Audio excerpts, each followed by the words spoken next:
Ce soir-là, dans la chambre de Allison, elle vit à travers sa fenêtre que les Wendigo étaient de sortie. Elle vit que les Wendigo étaient de sortie.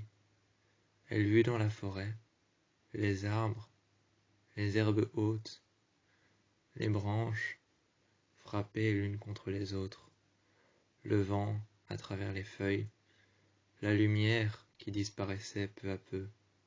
Elle comprit tout de suite que même si les habitants de Beacon Hills n'étaient pas très orthodoxes vis-à-vis des traditions, même si les habitants de Beacon Hills n'étaient pas très orthodoxes vis-à-vis des traditions, elle comprit ce soir-là qu'à la vue des Wendigo qui étaient de sortie, leurs dents acérées qui reflétaient à travers la lumière de la lune qui peu à peu disparaissait. Elle vit à travers la lumière qui disparaissait les yeux des Wendigo qui réfléchissaient dans l'obscurité, leurs dents acérées qu'on pouvait entendre se refermer, s'ouvrir, déchiquetant leur proie, leurs dents acérées qu'on pouvait entendre se refermer, s'ouvrir, telle la mâchoire inférieure et supérieure. On pouvait les entendre se refermer, s'ouvrir contre leur proie, déchiqueter la chair, absorber le sang et embroyer les os. À embroyer les os, à en absorber le sang, à en déchiqueter la chair, on pouvait voir les Wendigo, à leurs multiples mâchoires, inférieures et extérieures,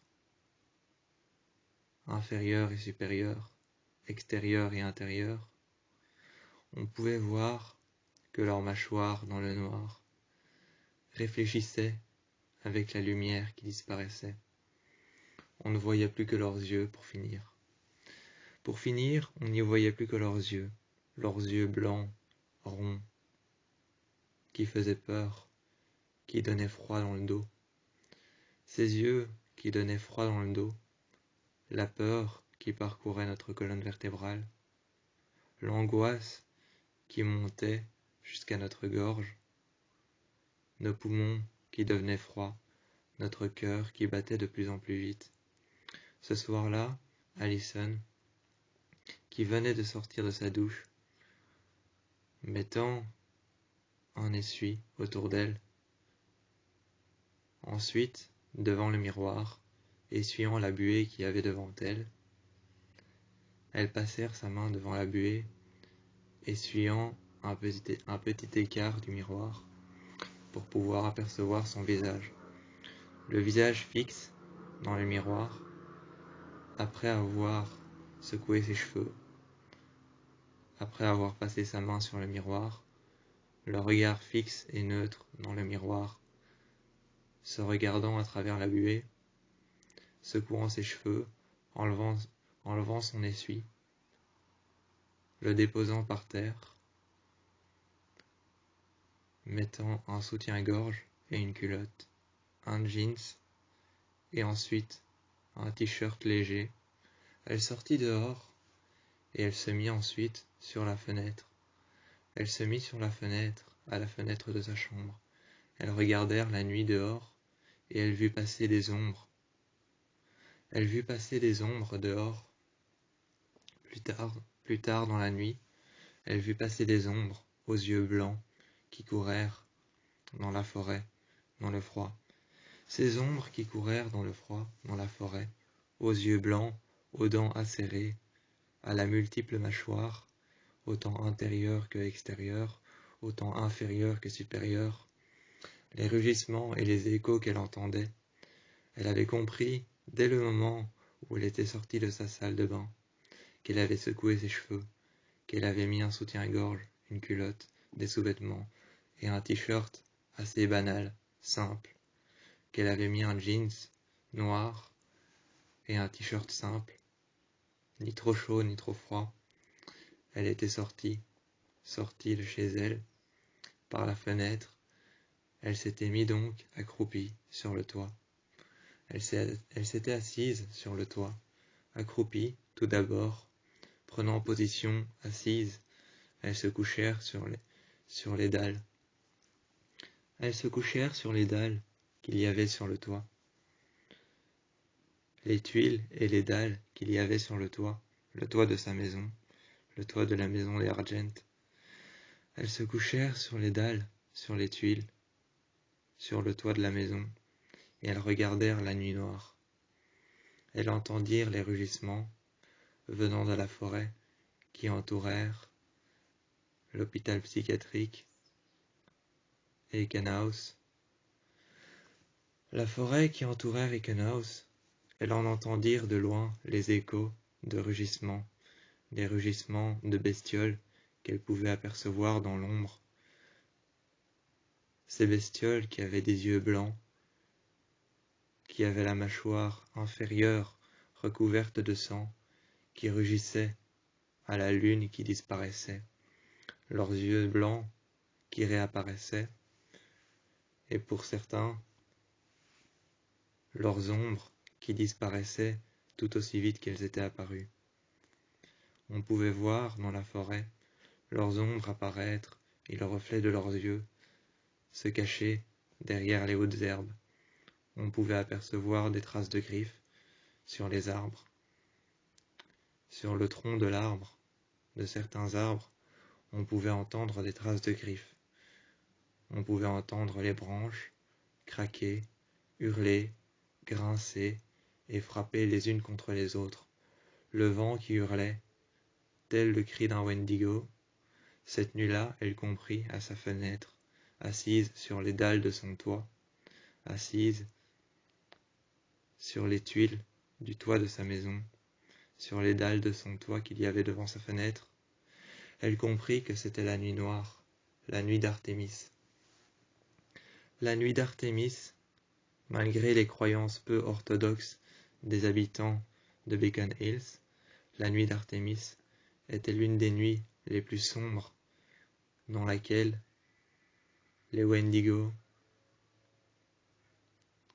les loups, les êtres surnaturels, les coyotes et toute autre bestiole qu'il y avait dans la forêt. Les coyotes, comme Malia, les loups, les alphas, les omégas, les bêtas, tout comme Petite Lune, tout comme Liam, tout comme Théo, tout comme Malia, tout comme Scott, qui était un alpha. Cette nuit-là, la nuit d'Artémis, Scott, qui était un alpha, pouvait se cacher dans la forêt, sortir si bon lui semblait. Il pouvait sortir sans problème si bon lui semblait. La nuit d'Artémis était tellement sombre que même les pieds à terre, et que même si on a la vue d'un rapace, même si la personne qui se trouve dans la forêt a la vue d'un rapace, ou peut voir à des kilomètres, la nuit d'Artémis couvrira sa vue. Scott, Théo, Liam, Petite Lune et Malia pouvaient sortir sans problème, car la nuit d'Artémis était la nuit la plus sombre, la seule nuit où la lune ne sortait pas. La seule nuit où la lune ne sortait pas, n'était pas visible, ne se voyait pas. Artémis était une déesse qui apparaissait sous un laps de temps de 7 jours. Elle apparaissait sous un laps de temps de 7 jours. Cette nuit durait 7 jours. Artémis avait un cycle qui apparaissait toutes les années, tous les 7 ans, tous les 7 heures, pendant 7 jours. La nuit d'Artémis couvrirait entièrement la forêt de Beacon Hills, ainsi que la forêt qui entourait Ekenhaus. Cette nuit sombre, noire et obscure, qui obscurcissait Beacon Hills, faisait en sorte que, de l'extérieur autant que de l'intérieur, on ne pouvait voir ce qu'on ne voulait voir. C'est-à-dire que pour les Argent, qui voulaient passer à l'attaque et déployer la guerre et les armes, les Argent qui voulaient passer à l'attaque, déployer les armes, déployer la guerre, et se disperser dans la forêt pour atteindre les coyotes, Petite Lune pour atteindre Théo et Liam, il leur était impossible de voir dans le noir de Artémis.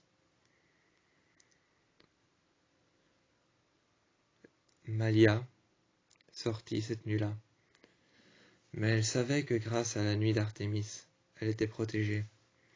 Elle savait que grâce à la nuit d'Artémis, Malia, en sortie dans la forêt, une fois sortie dans la forêt, elle savait qu'elle était protégée.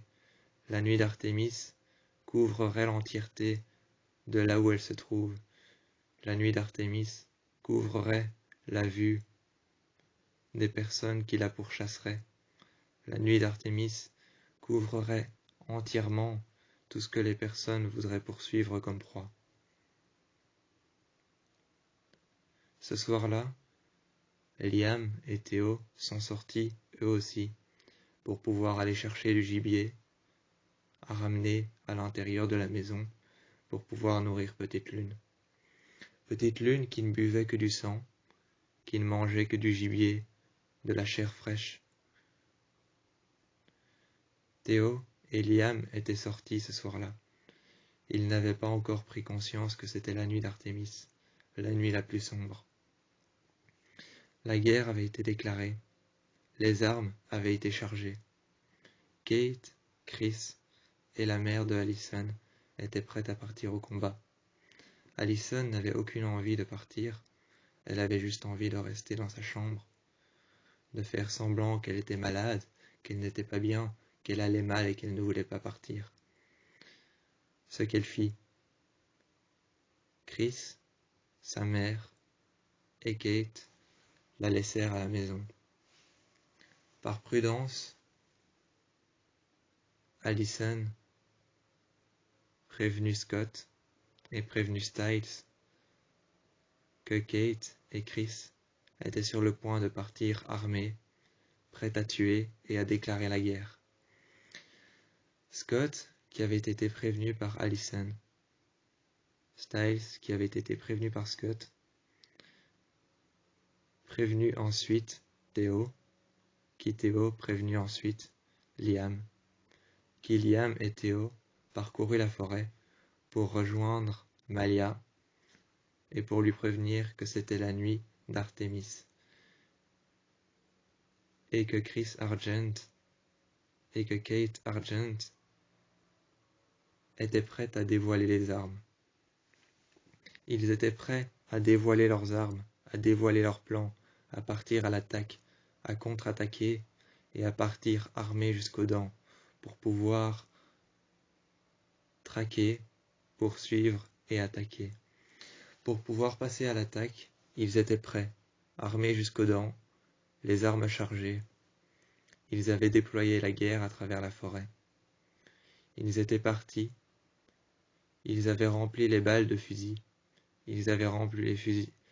Les fusils qui étaient chargés, les armes chargées, qui étaient remplies de balles, qui étaient entièrement conçues avec de l'aconite Tulu et de l'argent. Des balles qui avaient été conçues par Chris, construites par Chris, qui avaient été forgées et qui avaient été faites pour tuer les loups, faites en argent, remplies d'aconite.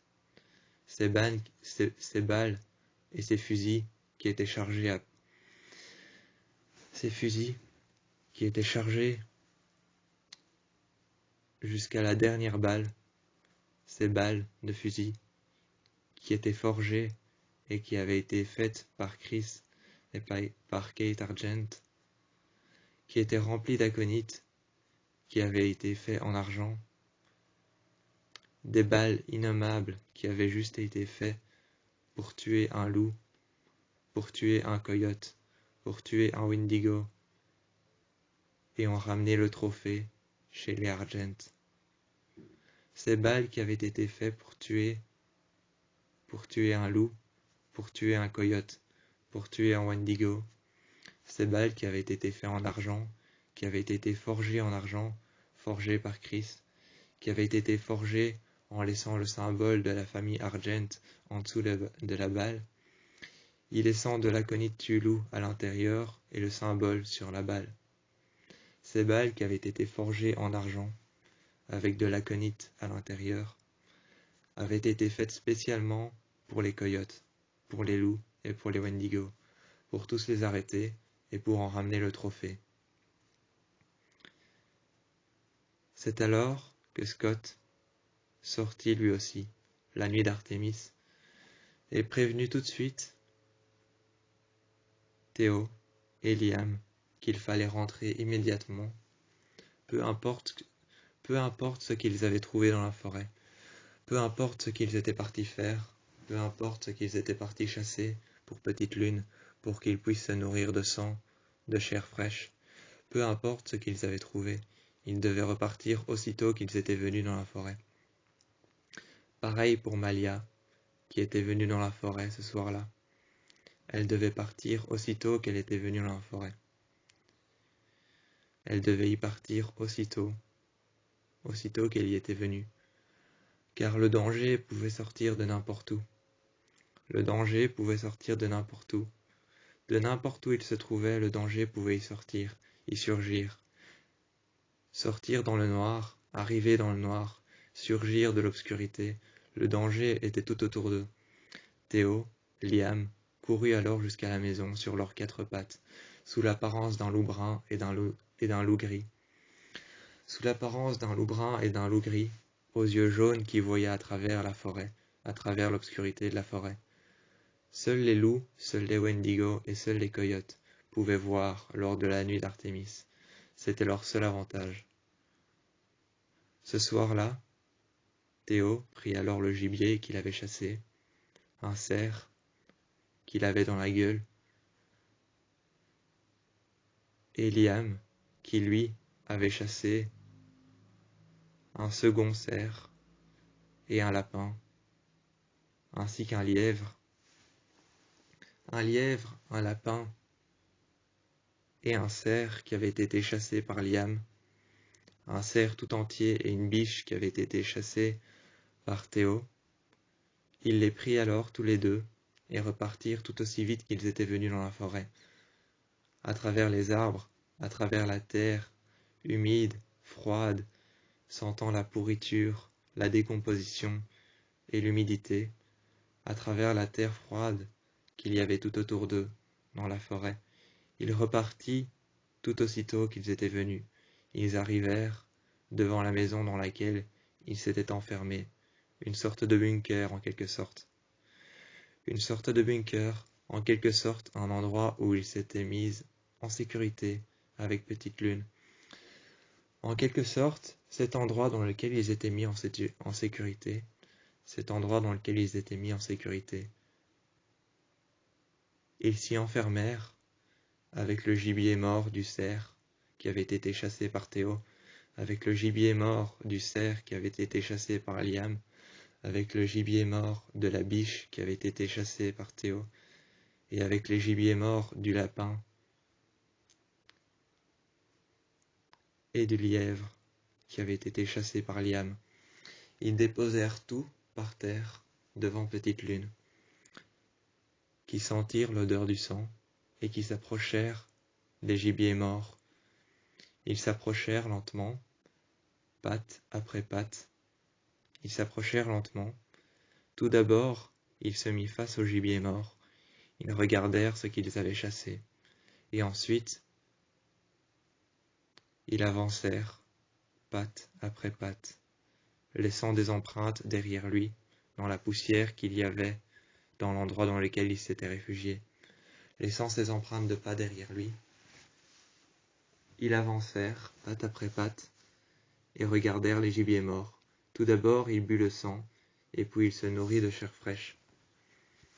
Théo et Liam sont donc partis, se sont couchés, mettant leur queue tout autour de leur corps,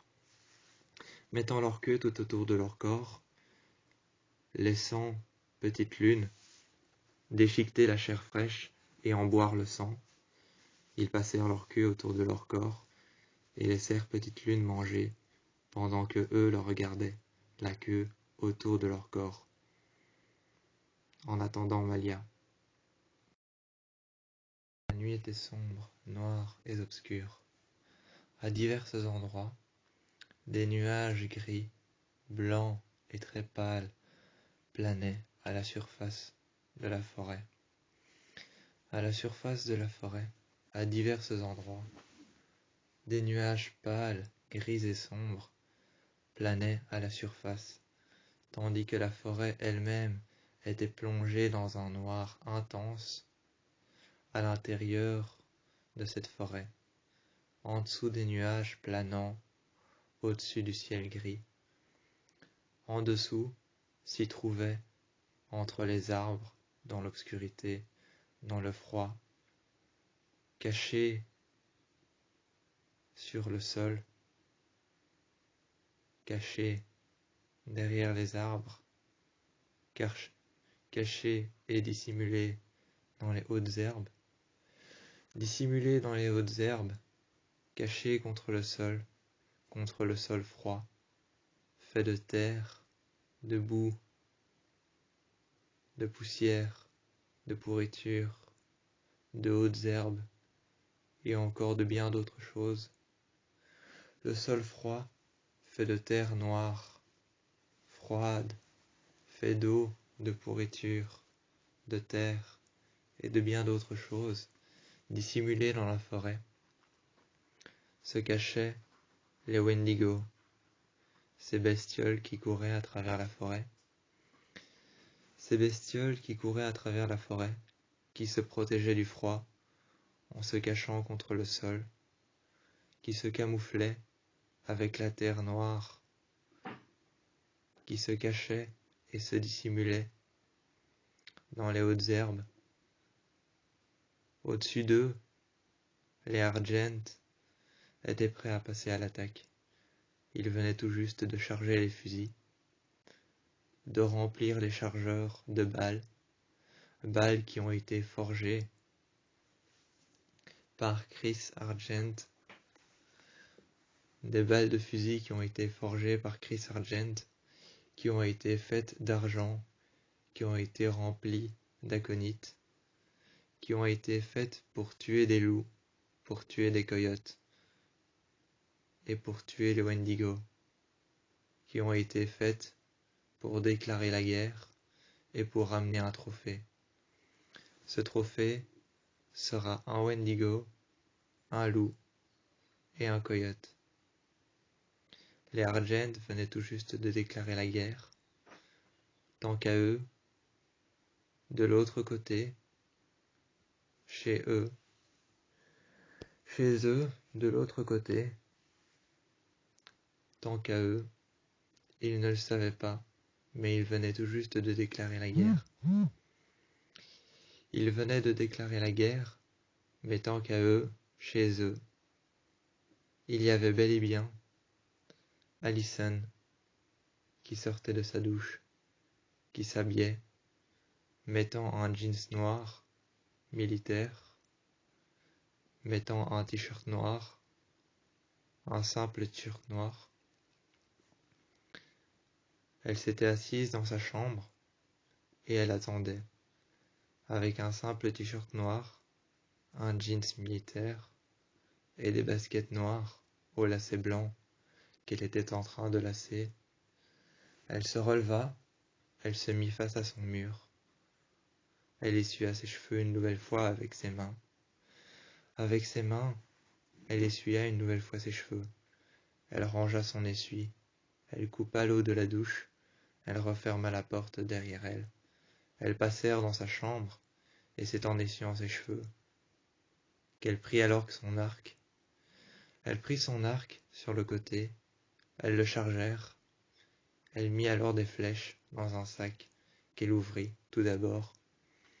Tout d'abord, c'est dans sa chambre, chez les Argent, qui venaient de passer à l'attaque, qui étaient déjà dans la forêt froide, humide, en train de marcher dans la terre, dans l'humidité, dans la pourriture qui grimpait aux arbres. Dans la pourriture qui grimpait aux arbres, les branches qui faisaient un bruit incessant, qui grinçaient et qui hurlaient, qui se frappèrent les unes contre les autres. Dans la forêt, déjà prêts à passer à l'attaque. Kate, Chris et Gérard Argent étaient tous prêts à passer à l'attaque, tandis que chez eux, sans même le savoir, Allison, qui venait de sortir de sa douche, qui venait de s'habiller en mettant un t-shirt noir simple et un jeans noir simple, des baskets noires avec des lacets blancs qu'elle venait tout juste de nouer, par terre, assis par terre, sur le devant de son lit, le dos contre son lit. Elle regardait une photo de famille accrochée à sa porte. Cette photo de famille qui était accrochée à sa porte, elle la regardait, et soudainement, de dehors, elle entendit une voiture arriver. Une voiture, la même qu'avait pris Chris Argent, son père. La même qu'avait pris son père, Chris Argent, la même qu'il avait pris, débarquèrent aussitôt devant chez elle. Cette voiture débarqua aussitôt devant chez elle, un gros pick-up noir, rempli d'armes à feu, rempli de couteaux et rempli d'armes de torture et de mort. Rempli d'armes de torture, d'armes à mort, rempli d'armes de torture, d'armes à feu et de bien d'autres choix. Ce pick-up, dans lequel il y avait des sacs noirs, des armes de torture, des armes de mise à mort, des armes à feu, des armes quelconques à travers lesquelles on avait bel et bien le choix pour pouvoir tuer quelqu'un ou quelque chose s'il s'agissait d'un coyote, d'un loup ou d'un wendigo. Ils étaient revenus, mais sans trophée. Elle vit descendre de la voiture par sa fenêtre, elle vit descendre de la voiture son père, Chris Argent, qui ouvrit le coffre à l'arrière, qui prit les sacs, qui ouvrit les sacs, et à l'intérieur, des armes à feu. Il en ouvrit un deuxième, et à l'intérieur, des couteaux. Par centaines, par dizaines, des couteaux à l'intérieur du deuxième sac. Dans le premier, des armes à feu, des chargeurs. Et dans le deuxième, un petit sac, banal, plus petit que les autres, mais pour autant tout aussi noir. Il l'ouvrit, et à l'intérieur, des centaines de balles en argent qui ont été forgées par Chris Argent, qui ont été remplies et qui ont été ramenées à être enfermées dans ce coffre. Des balles qui ont été forgées par Chris Argent, qui ont été ramenées à être remplies d'aconite, qui ont été forgées en argent, qui ont été amenées à être enfermées dans ce coffre, dans ce sac noir, dans lequel elles étaient remplies par centaines et par dizaines. Dans le second, il y avait des chargeurs, des centaines et des dizaines de chargeurs, les uns sur les autres, dans un sac qui était égal à celui dans lequel il y avait des fusils, des armes à feu. C'est alors qu'elle vit son père, Chris Argent, dans la voiture, ouvrir le coffre, tirer le premier sac dans lequel il y avait les balles en argent, le refermer, vérifiant si elles étaient bien toutes là, vérifiant si elles étaient toutes bien chargées et remplies d'aconite. Elles étaient toutes bien remplies d'aconite. Soudainement, on put voir Allison, qui en essayant de passer inaperçue, refermèrent sa fenêtre et se cachèrent sur le côté du mur. Elles se cachèrent sur le côté du mur. En refermant sa fenêtre, elles éteignirent toutes les lumières d'une seule traite, comme s'il n'y avait personne dans sa chambre et qu'elle n'était pas partie, qu'elle dormait déjà. Elle vit alors son père, Chris Argent, se retourner et regarder à la fenêtre. Tout était éteint. Il avait donc estimé que Allison dormait déjà. Seulement, lorsqu'elle entendit son père rentrer, elle passa par la fenêtre. Elle s'était accroupie, se tenant sur les dalles qu'il y avait sur le toit. Elles s'accrochèrent au toit et se laissèrent tomber sur le côté, se rattrapèrent dans la pelouse et regardèrent les sacs à l'intérieur du pick-up. À l'intérieur du pick-up, elles regardèrent les sacs, et c'est dans le pick-up qu'elle les ouvrit les uns après les autres. Elle prit les chargeurs qu'il y avait dans le tout premier. Dans le second, elle prit les armes. Elle mit les chargeurs avec les armes qui étaient les bonnes. Elle prit les balles en argent, remplies d'aconite, et elles les jetèrent dans l'eau, un peu plus loin dans la forêt. Un peu plus loin dans la forêt, elles jetèrent les balles, les munitions qu'il y avait dans le sac, le troisième sac. Elles les jetèrent dans l'eau, dans une rivière qui passait au travers de la forêt. Elles prirent alors les armes, les chargeurs, et les passèrent dans la bonne arme. Dans le bon fusil d'assaut, elles passèrent le bon chargeur. Dans le bon chargeur, elles passèrent le bon fusil. Elles les prirent alors dans un sac, un second sac noir qu'elle avait pris de sa chambre. Elle les prit alors toutes les unes après les autres. Elle en prit une pour Derek, une pour Scott, une pour elle, une pour Theo, une pour Liam, une pour Malia et une pour Styles. Et c'est alors qu'elle les remplit, les unes après les autres. Elles passèrent l'arme dans son sac, elles passèrent le chargeur, elles passèrent les munitions, et les unes après les autres, elle réouvrit la porte, elle referma le pick-up, elles refermèrent les sacs, celui avec les munitions, qu'elles laissèrent dans la forêt, là où elle avait jeté toutes les munitions. Là où elle avait jeté toutes les munitions, elles laissèrent le sac dans la forêt. Un indice compromettant, comme pour quelqu'un qui avait essayé de voler leurs munitions, ou de s'échapper de leur maison.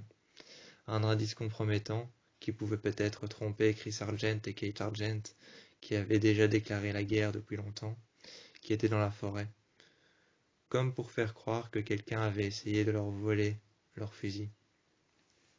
Comme pour faire croire que quelqu'un avait essayé de leur voler leur fusil. Elles remontèrent chez elles, elles passèrent la porte, elles prirent alors les armes, le sac noir qu'elle avait avec elle, elles le refermèrent dans le dos du pick-up. Dans le coffre du pick-up, dans le dos du pick-up, elles refermèrent le sac, avec les armes à l'intérieur, les chargeurs et les munitions. Elles le refermèrent et elles passèrent la porte. Elles la refermèrent derrière elles. Elles regardèrent derrière elles s'il n'y avait personne qui l'avait suivie ou même regardé. Elles remontèrent dans sa chambre. Elles passèrent par le salon, là où elles éteignirent les lampes. Elles passèrent par la salle à manger, là où elles éteignirent les lampes. Elles passèrent dans la cuisine, là où elles prirent les couteaux, les armes blanches. Là où elles prirent les armes blanches, les couteaux, les armes à feu qu'il y avait cachées et dissimulées un peu partout dans la maison. Elles partirent et elles remontèrent dans sa chambre. Elles étalèrent partout par terre, elles étalèrent ce qu'elle avait pris. Par terre, elles étalèrent ce qu'elle avait pris. Partout par terre, elles étalèrent les couteaux, les armes blanches qu'elle avait pris dans la... Les armes blanches, les couteaux, les canifs, les cutters, tout ce qu'elle avait pu trouver de tranchant, des couteaux, des lances, des canifs, des cutters, des couteaux suisses qu'elle avait trouvés partout, des machettes qu'elle avait trouvées, des couteaux suisses. Elle avait trouvé des armes blanches, des couteaux suisses, des machettes, des haches, des petits couteaux, des grands couteaux. Elle les prit alors les uns après les autres, elle les mit dans un sac, et elles montèrent dans sa chambre une nouvelle fois. Elles dévalèrent les escaliers, ouvrit la porte de sa chambre, elle prit les 2 sacs. Le premier sac, elle l'ouvrit sur son lit. Elles déposèrent alors par terre un HK 433. Elles déposèrent alors par terre ensuite le second fusil, un HK 416. Ensuite, elles déposèrent encore un troisième fusil, un HK G3. Elles déposèrent ensuite un fusil longue distance. Ensuite, elles déposèrent par terre un HK-33. Et par terre, elles déposèrent un fusil de précision, qu'elles déposèrent par terre. Elles les dissimulèrent les uns à côté des autres, et elles les nominèrent pour chacune des personnes qui allaient arriver chez elles la nuit, à 1h du matin. Elles dissimulèrent par terre le HK-40. Elles dissimulèrent par terre le HK-433. Elles dissimulèrent par terre à côté de ce premier fusil. Elles dissimulèrent le HK-416. Et ensuite, à côté de ce second fusil, qu'elle avait dissimulé à côté de l'autre, elles déposèrent le HK-G3. Et ensuite, à côté, un fusil longue distance. Et à côté du fusil longue distance, elles déposèrent un HK-33. Et le dernier fusil qu'elles dissimulèrent par terre, sur son sol de sa chambre, était un HK-33 et un fusil de précision. C'étaient les deux derniers qu'elles dissimulèrent par terre. Le tout premier avait été attribué à Théo.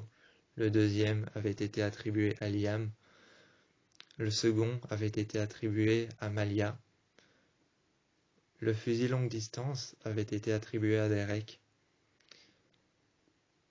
Le HK-33 avait été attribué à Scott. Et pour Styles, elle lui avait laissé le fusil de précision. Sachant que Derek et Styles étaient les deux plus mauvais tireurs, elle leur avait attribué le fusil longue distance et le fusil de précision. Elles attendirent alors pendant un certain temps Théo, Liam, Malia, Derek, Scott et Styles. Elle les attendit pendant un certain temps en jouant au lancer de fléchettes contre sa porte. En jouant au lancer de fléchettes contre sa porte, elles y lancèrent des couteaux, des lames contre sa porte, sur lequel elle y avait dissimulé des photos de sa famille, sur une cible. Sur une cible, elle y avait dissimulé des photos de sa famille. Elles y lancèrent des poignards, des couteaux, des lances, des fléchettes. Elles visèrent ses parents, elles visèrent sa mère, elles visèrent sa tante, Kate Argent. Elles les visèrent toutes les uns après les autres pour s'entraîner à tirer. Pour s'entraîner en tant qu'archer, Allison, qui savait déjà très bien manier l'arc, rangèrent alors ses flèches dans un sac noir qu'elles refermèrent derrière elles. Elles déposèrent sur ce sac noir sur son lit. Elles le déposèrent sur son lit, et sur son lit, sur lequel elle avait déposé ce sac noir rempli de flèches, elles le fermèrent et elles le déposèrent sur son lit, sur lequel elles déposèrent son arc à flèches. Ensuite, par-delà la fenêtre, elle vit arriver Malia, qui avait grimpé le long du mur. Elle l'a vue arriver dans sa chambre, et ensuite, elle vit arriver Derek par la fenêtre, par laquelle elles lui lancèrent une corde pour qu'il grimpe. Ensuite, après Derek, ce fut Scott, et après Scott, ce fut Styles. Une fois tous à l'intérieur, une fois Théo, qui avait grimpé par la corde, qui était arrivé à l'intérieur, une fois Liam, qui l'avait suivi, qui était arrivé dans la chambre de Allison par la suite, une fois Malia, qui avait grimpé au mur et qui était arrivé en première dans la chambre de Allison, une fois Scott et Styles et Derek, qui étaient arrivés en grimpant par le mur, ils arrivèrent, et la première chose que Allison fit, c'est les regarder, en prenant la photo qu'elle avait accrochée à la cible, sur laquelle elle lançait les lames, les couteaux et les poignards, sur la photo de sa famille. Elles décrochèrent alors la photo de sa famille, qui avait été accrochée sur la cible, dans laquelle un poignard avait été littéralement lancé et incrusté au milieu, lorsqu'elles s'entraînaient à lancer les poignards. Elles retirèrent la photo, et devant eux tous, avec un briquet, elles brûlèrent la photo. Elle leur dit alors, « Ok, la nuit commence dans 20 minutes, et sachez que demain, dès l'aube, elle se terminera. La nuit commence dans 20 minutes. Demain, dès l'aube, la nuit s'achèvera. » Elles donnèrent à Théo le HK-433, le HK-416 à Liam, le HK-G3 à Malia, le fusil longue distance à Derek et à Scott le HK-33. À Styles le fusil de précision, et ensuite ils partirent dès que les 20 minutes s'écoulèrent, ils partirent dès que la nuit commencèrent. Il fallait maintenant trouver un plan, un mode opératoire. Ce plan, ce mode opératoire, il fallait maintenant le trouver. Allison distribuèrent alors les fusils, comme elle l'avait fait. Comme elle l'avait fait, elles distribuèrent alors les fusils, à l'un, puis à l'autre, à Théo, puis à Liam, à Malia, puis à Derek, à Scott, puis à Styles. Elles distribuèrent les fusils, à l'un, puis à l'autre. Et c'est ensuite qu'ils partirent, après avoir appris comment fonctionne le fusil. Théo se mit alors en première ligne, devant Allison. Allison lui montrait alors son fusil. Allison prit son fusil, lui montrèrent son fusil, et lui dit alors: le cran de sécurité, le chargeur, charger, décharger, tirer, cran de sécurité. Ici, t'as la pointe du fusil. Là, t'as l'arrière du fusil, la gâchette, et tu tires comme ça. Théo repartit en arrière. Liam donnèrent son fusil. Allison lui dit alors: cran de sécurité. Ici, c'est le chargeur. Après le chargeur, t'as chargé, déchargé, la pointe du fusil, l'arrière du fusil, et tu tires comme ça. Ensuite, Malia donnèrent son fusil, et Allison, même chose, expliqua encore une fois. Cran de sécurité. Ici, par contre, toi, c'est différent. Chargeur.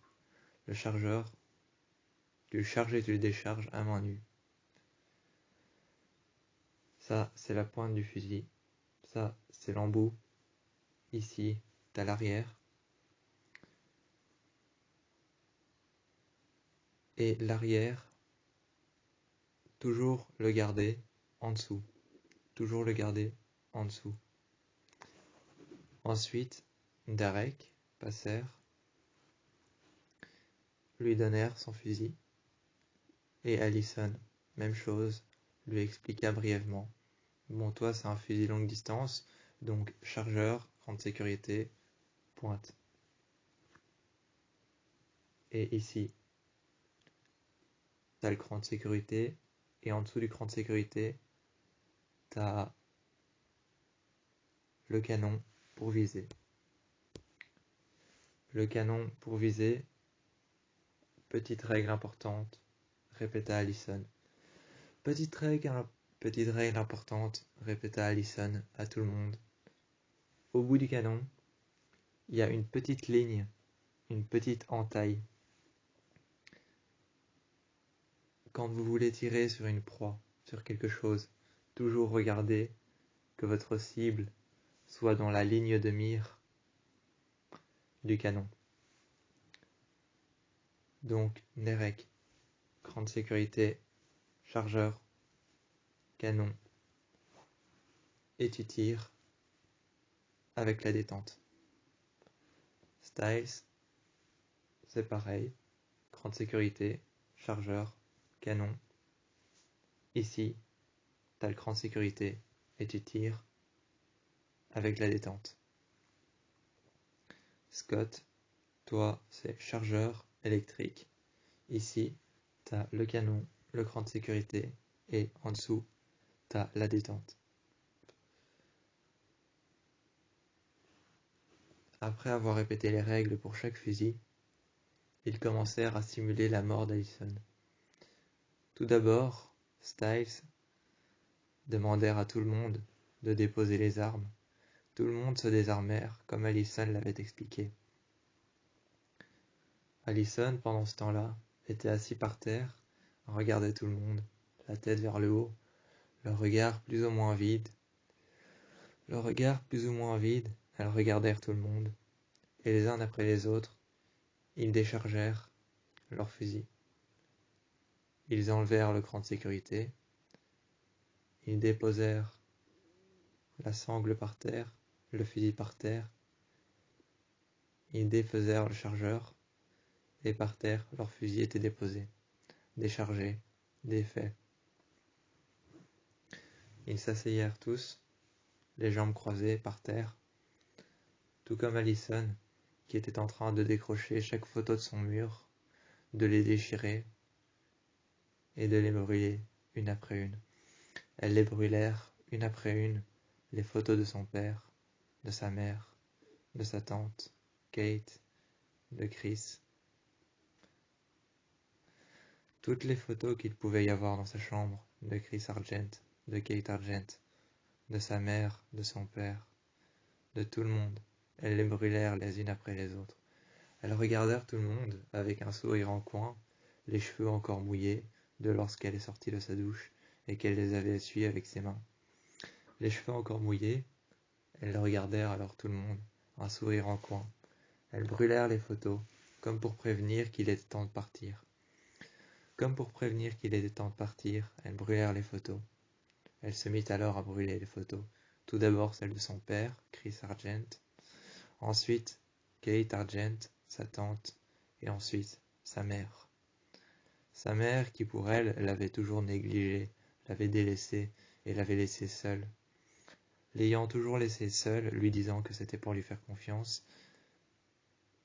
Maintenant, Allison n'y croit plus, car sous l'emprise de Kate Argent et de Chris Argent, maintenant, elle n'y croit plus, brûlant toutes les photos qu'elle avait à ses murs, les défaisant après avoir lancé des poignards dessus, des armes blanches, des fléchettes et des couteaux, après avoir lancé des fléchettes et des couteaux, des armes blanches dessus, après avoir tiré à l'arc dessus avec ses propres flèches qu'elle avait rangées dans un sac noir, dans lequel il y avait des munitions, des chargeurs, des fusils d'assaut,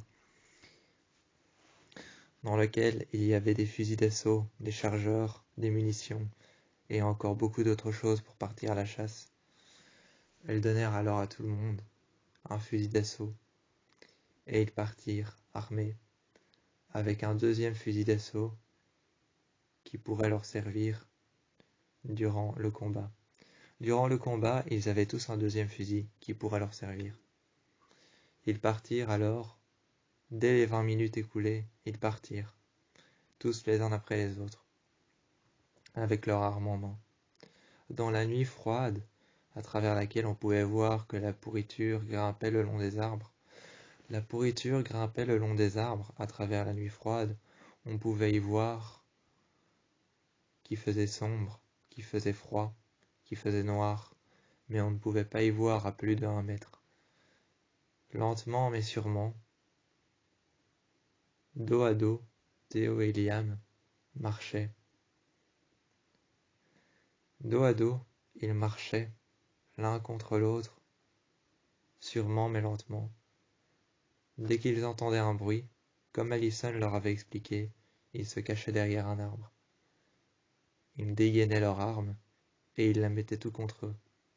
Le canon, la détente sur laquelle ils gardèrent l'index sur lequel ils gardèrent la détente, l'arme tout contre eux, déchargée, ils gardèrent l'arme. Ils marchèrent dos à dos pour être sûrs de ne pas faire de bruit et de voir devant et derrière en même temps. Tout comme Derek et Scott qui marchèrent dos à dos pour pouvoir être sûrs de voir devant et derrière, gardant leur arme tout contre eux et leur seconde arme dans le dos, accrochée à une ceinture. Marchant dos à dos dans la forêt pour être sûrs de voir devant et derrière, l'arme tout contre eux, leur seconde arme accrochée à une ceinture, le doigt sur la détente, l'index sur la détente, le chargeur rempli de balles, Malia et Styles qui étaient l'un à côté de l'autre, dos à dos, pour être sûrs encore une fois de pouvoir voir devant et derrière, de voir que les ennemis arrivent de part et d'autre des sentiers. De part et d'autre des sentiers pour pouvoir être sûr de voir les ennemis. Restant dos à dos, l'arme contre le buste, le doigt sur la détente, le chargeur déchargé. Une fois en plein combat, lorsque Styles et Derek tirèrent le premier coup, puis le deuxième, puis le troisième, qui engendrèrent les autres à tirer et qui amenèrent les autres à tirer aussi, à charger leurs armes, à appuyer sur la détente, à presser la détente et à commencer à tirer contre les Argent. Pendant ce temps-là, Malia fit diversion, fit partir Allison du champ. Pendant ce temps-là, Malia fit diversion, fit partir Allison du champ de tir. Le champ de tir était assez large et peu étroit. Elle fit partir Allison du champ de tir. Elles partirent avec elle, Malia, qui courèrent avec elle dans la forêt. Lui dit alors tout simplement: Théo a laissé des poches de sang dans ta chambre. Ce qu'on va faire maintenant pour simuler ton suicide, et comme Styles l'a expliqué, c'est qu'on va couvrir ta chambre, on va couvrir les murs, les fenêtres, on va couvrir ton lit, on va couvrir la douche, on va couvrir les moindres endroits de ta chambre et de ta maison, de tout le sang qu'il a amené. Tout le sang que Théo et Liam ont amené, on va couvrir les parois de ta chambre, les murs, la porte, le parterre, le sol, les fenêtres. On va les couvrir de sang. Et ce qu'on va faire, c'est que pour faire croire au déplacement de ton cadavre, ce qu'on va faire, c'est qu'on va laisser ton arc déchargé avec des flèches disposées par terre pour faire croire que tu as voulu te défendre. Ensuite, on va faire passer du sang par-delà la fenêtre. On va fermer la fenêtre, on va casser une vitre pour faire croire que tu t'es défendu et que la personne qui t'a tué est partie. Ça va les distraire, ils vont partir pendant un bout de temps.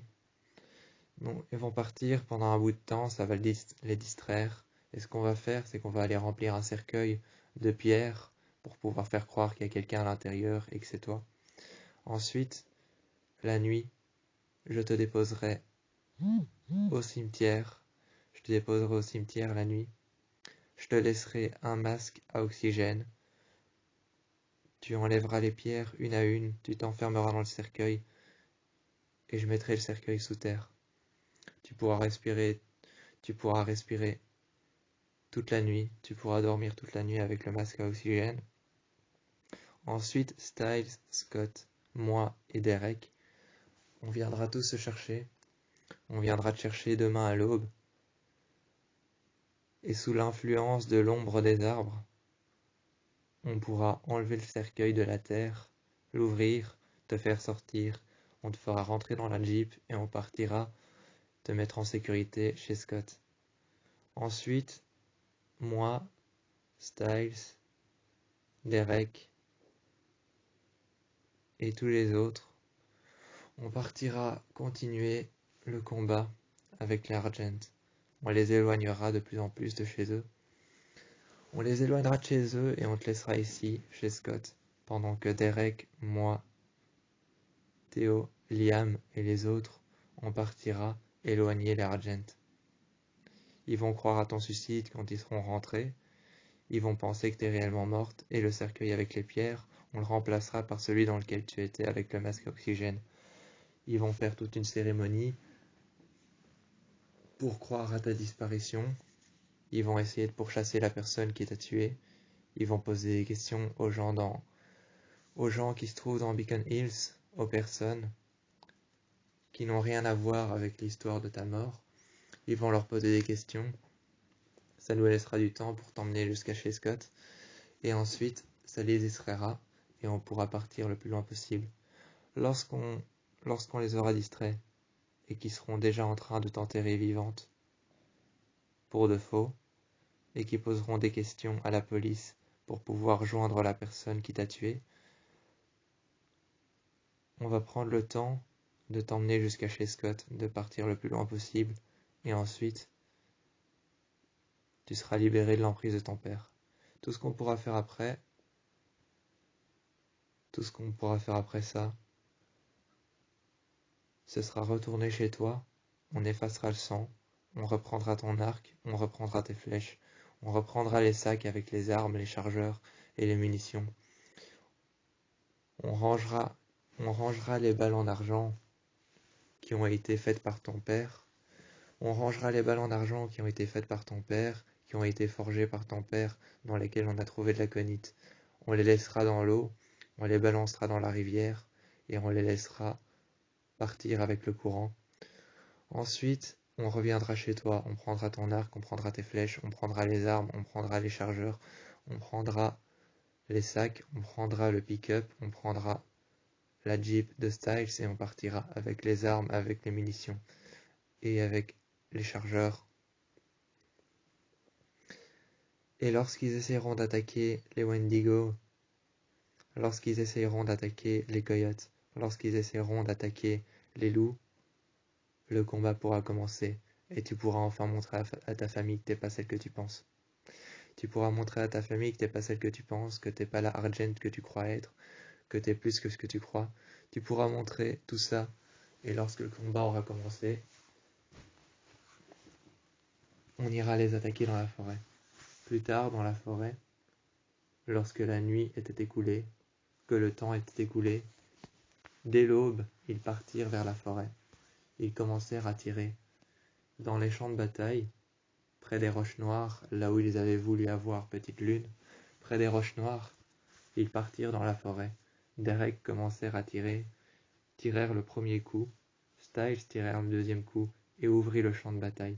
Ils ouvrirent le champ de bataille et à plusieurs, avec Théo, avec Liam, avec Malia, avec Derek, avec Allison qui avait récupéré son arc, qui avait récupéré ses flèches et qui dans le coffre de la voiture de Styles, dans la Jeep, il y avait donc toutes les flèches, les chargeurs, les armes, les munitions.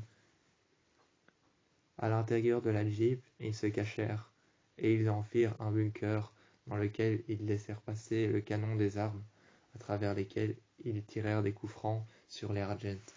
Ils tirèrent des coups francs sur les Argent, à travers lesquels ils se cachèrent dans le coffre de la Jeep, et ils tirèrent sur les Argent. À travers la forêt sombre et obscure, les Argent n'avaient pas la puissance de voir à plus d'1 mètre. La nuit était tellement sombre qu'on lui avait donné un nom. Seulement, cette nuit-là, on ne pouvait pas voir à plus d'1 mètre. Se cachant dans la Jeep, ils tirèrent sur les Argent. Lorsque Scott sortit avec Théo et sortit avec Liam, ils sortirent les griffes, ils sortirent les crocs, ils sortirent les dents, les canines acérées. Les canines, les crocs et les dents, les griffes acérées.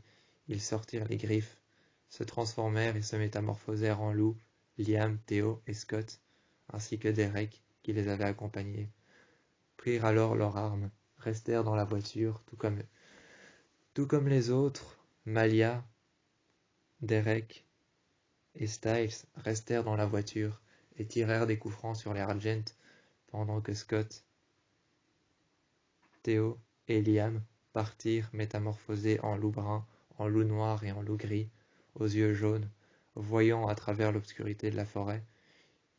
Ils s'attaquèrent à eux à coups de crocs, à coups de griffes, à coups de canines, à coups de dents et de lames acérées.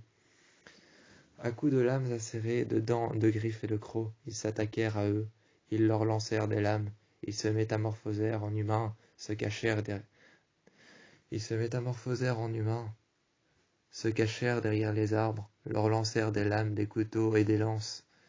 Ils se métamorphosèrent en loups, marchèrent et courèrent à travers la forêt. Leurs pattes et leurs griffes, leurs crocs acérés, ils les attaquèrent et ne laissèrent derrière qu'eux. Et ils ne laissèrent derrière eux qu'une orgie de sang après les avoir attaqués à coups de griffes. Après les avoir attaqués à coups de griffes, à coups de crocs acérés, à coups de dents, à coups de lames, ils ne laissèrent derrière eux qu'une orgie de sang. Après avoir cessé de tirer, les Argent partirent en retraite, prirent le pick-up noir et partirent dans l'obscurité. Ne sachant pas voir à plus d'1 mètre, ils partirent et ne reviennent pas. Ne revenant pas, Styles prit la jeep et partirent lui aussi, avec Derek et les autres.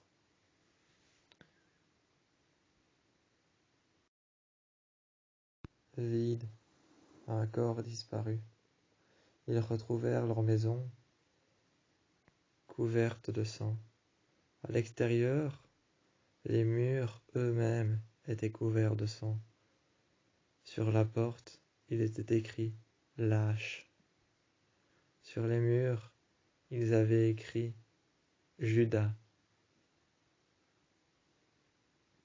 Croyant qu'ils étaient peut-être des menteurs, des lâches, qu'ils étaient inconcevables qu'ils puissent avoir une seule once de gentillesse avec Allison, leur propre fille. Sur les murs, il était écrit « Lâche, menteur, assassin, tueur ». Sur leurs murs avec du sang. Il était écrit à l'extérieur « Tueur, assassin, menteur, lâche, traître ». Ils rentrèrent à l'intérieur de la maison, trouvèrent une traînée de sang qui jonchèrent les escaliers, autant les côtés que la rampe, autant les marches que les murs. Cette traînée de sang qui jonchèrent autant les murs que les escaliers, autant la rampe que les côtés, autant les murs qui menèrent au 2e étage. Ils trouvèrent la chambre d'Allison, couverte de sang, toutes les photos qu'elle avait pu avoir de son père, de sa mère, de Kate, de eux trois, étaient soit sur un mur, avec un poignard qu'ils l'accrochèrent au mur, dans lequel la lame du poignard avait été encastrée dans le centre de la photo. Soit les photos étaient déchirées par terre, soit les photos, encore une fois, se trouvaient déchirées par terre, avaient été lacérées par un couteau, par une lance, par une lame, par une flèche, et étaient brûlées aux extrémités. Ils retrouvèrent des photos par terre, déchirées, brûlées aux extrémités. Chaque photo avait une particularité, un lien, c'est que la photo, en elle-même, s'il s'agissait d'une photo de Kate et de Allison, Allison avait toujours été déchirée et mise à part, comme si elle voulait être mise à part de sa propre famille. Comme si elle voulait être mise à part de sa propre famille. Chaque photo avait été déchirée et avait été faite en sorte que Allison soit mise à part. Il y avait une photo par terre où on pouvait voir Kate Argent et Allison sur cette photo. Allison avait été déchirée et mise à part de Kate, qui était à côté. Sur la photo de Kate, les restes de cette photo, les extrémités étaient brûlées. Elles avaient été brûlées par un briquet, par du feu, et le reste de la photo était encastré dans le mur par la pointe de la lame d'un poignard. Le reste des photos était encastré dans le mur par des flèches qu'elle avait tirées sur ses propres murs avec son arc. Son arc était déposé par terre, sur le matelas de son lit, qui était imbibé de sang. Le matelas de son lit, qui était imbibé de sang, autant que le parterre, qui était recouvert de sang. Le parterre de sa chambre, qui était recouvert de sang. Le tapis, qui était devenu rouge, rouge de sang, qui était imbibé de sang encore frais. Les murs, qui étaient recouverts de sang encore frais. On pouvait voir qu'elle s'était débattue.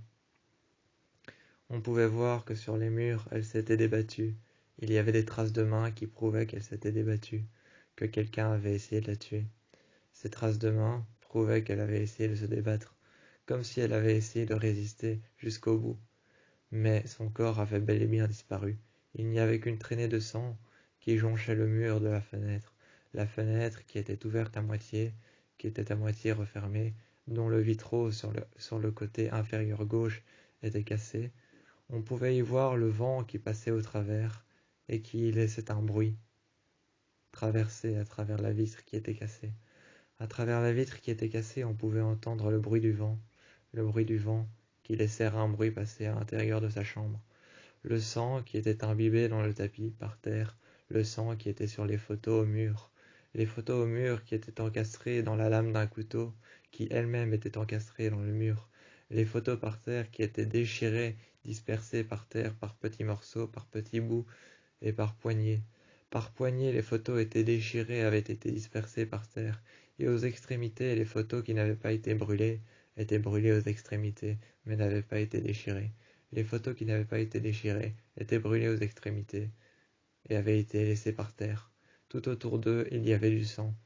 Il y avait tellement de sang que cela donnait le vertige à la mère d'Allison. Cela donnait le vertige à la mère d'Allison. La colère commençait à monter. La colère commençait à monter. Le vertige commençait à monter chez la mère d'Allison.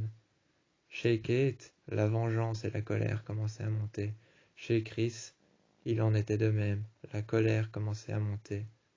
La haine, le fait d'avoir perdu sa fille, que son cadavre avait été déplacé. Ils descendirent alors les marches, et il vit qu'elle s'était débattue tout autant dans l'escalier que dans sa chambre. La personne qui l'avait tuée avait traîné son corps par la fenêtre et avait dû le jeter par la fenêtre. Elle avait sans doute atterri en dessous, dans les buissons, juste en face de chez elle.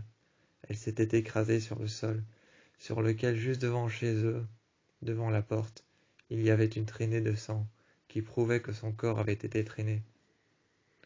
Tandis qu'à l'arrière, près des escaliers, il y avait bel et bien aussi une traînée qui prouvait qu'elle avait été traînée elle-même, ayant été tirée par les jambes, par les poignets, par les jambes, par l'avant ou par l'arrière, étant été traînée dans toute la maison. Il y avait des traînées de sang, des marques de sang un peu partout sur les murs. Elle avait essayé de se débattre, mais son arc à flèches, ses flèches avaient été disposées dans sa chambre, avaient été accrochées au mur. Les couteaux de la cuisine étaient dans sa chambre. Elle avait essayé pertinemment de se débattre avec un couteau, mais celui-ci était implanté dans le mur, était encastré dans le mur. Il y avait une marque, une fissure contre le mur, comme si on l'avait poussé à se débattre.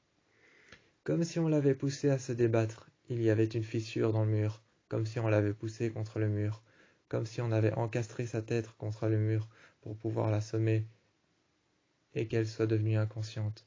Au moment où elle était inconsciente, on a cru pouvoir sentir qu'elle était toujours en vie quelque part, mais sans nul doute, la famille Argent savait que son corps était quelque part, qu'elle était pertinemment en vie car elle avait essayé de se débattre, et Allison n'était pas du genre à se laisser faire. Ils avaient donc pris ses flèches en main, ils les avaient pris dans la voiture, ils avaient redémarré le pick-up, ils étaient partis avec son arc, ses flèches, avec des fusils d'assaut, avec des munitions, de l'aconite du loup, étant sûrs que c'était les loups qui avaient fait ça. Ne pouvant pas le prouver, ils étaient quand même sûrs que c'était les loups, les coyotes ou les wendigos qui s'en étaient pris à Allison.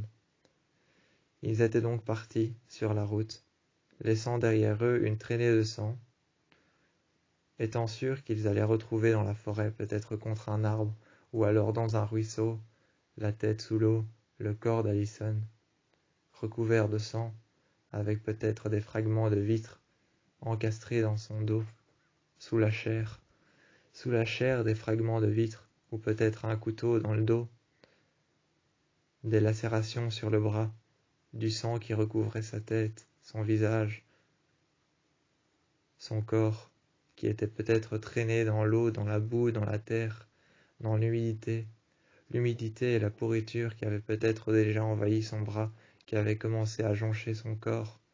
Elle sentait l'humidité, elle sentait la terre et la pourriture, elle sentait la forêt, elle avait été laissée là depuis longtemps, seulement il n'avait pas encore trouvé son corps. Où était-il? Était-il dans la forêt? Était-il bien dans la forêt? Où avait-il été enterré? Était-il quelque part? Ils étaient proches du but. Ils cherchaient son corps, et pertinemment dans la forêt.